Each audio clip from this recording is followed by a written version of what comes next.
Hello, good morning! Once again, this is Mami Rona, ang tindera na makikipag-hakot day sa Pure Gold. Siyempre po, ngayon nga po ay July 1. So, meron pong hakot day ulit ang Pure Gold. Ayan nga po, wala nang laman ang aking mga detergent.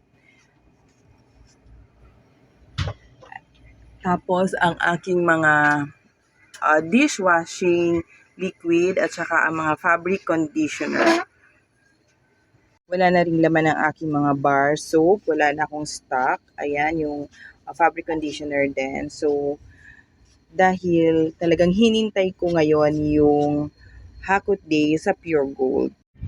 Kahapon, nag-deliver na rin sa akin si Pure Gold pero talagang hindi ko isinama yung mga detergent.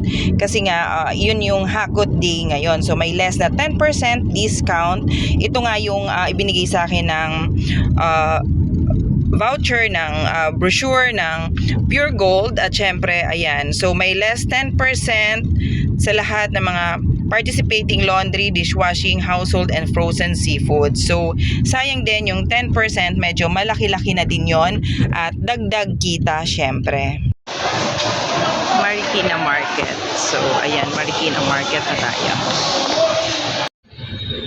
Ito na nga po, nakuha ko na yung mga mantika, andyan na yung mga gulay na pamili na, nakuha na po.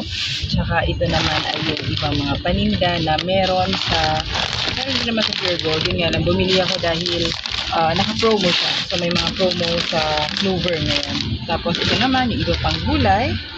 Ayan, tapos ito naman po ay yung baboy na ititinda ko. So next stop namin ay Pure Gold naman.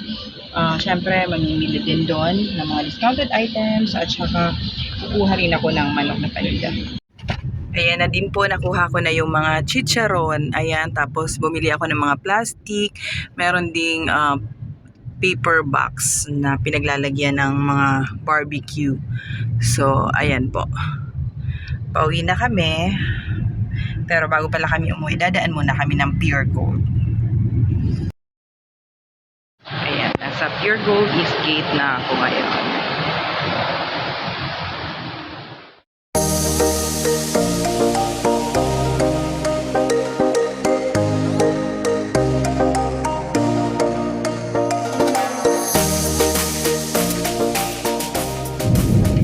Ayan nga po, natapos na ang aking pamimili. So, pauwi na kami. Yung galing sa Pure Gold na in-order ko ay ipapadeliver ko na lang. So, COD naman siya.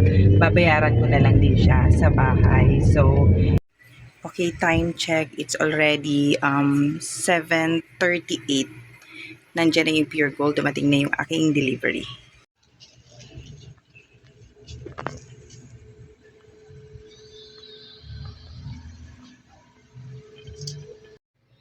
So, ngayon nga po, it's already 9:18 na ng gabi. So, ako po ay sarado na. Ayan. Close na. Kasi hanggang 9 lang naman talaga ako dito nag-open. Pero, nag-i-extend ako. Baka nagbabaka sakali na may bumili pa. So, ngayon po ay wala naman ang bumibili. So, nagsarado na ako. So, kanina nga po, nag-deliver na rin si Pure Gold, yung kaninang umaga na pinamili ko.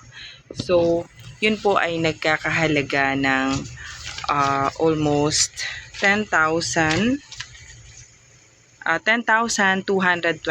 po yung aking binayaran at meron pong 8 boxes.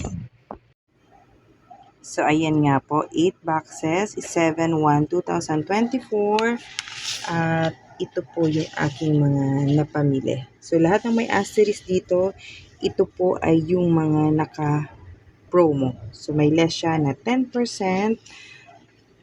Ayan po.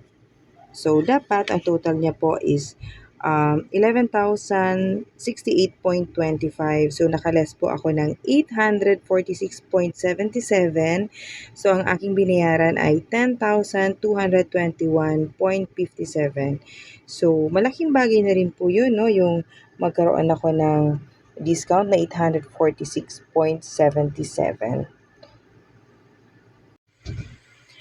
So, yun nga po, no, after ng magbayad, kaninang umaga, namili ako, tapos nung tanghali naman, nag-deliver yung bigas. So, 2 sako po siya ng 50 kilos rice. So, nagkakahalaga naman ng 5,300 yung aking binayaran. Tapos ngayon nga yung 10,223 na binayaran ko sa Pure Gold.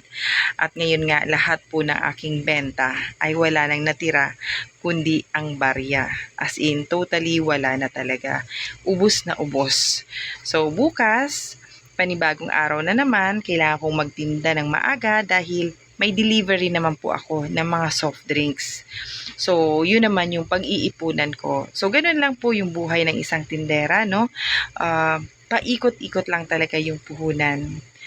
So, ayan nga po, walang natira sa aking benta, kundi mga barya-barya. Ayan, wala na po talagang bills, wala na. So, yung kaha ko po kasi ay kulay black, so kaya hindi gaano makita. Pero ito na lang talaga yung aking mga natirang benta.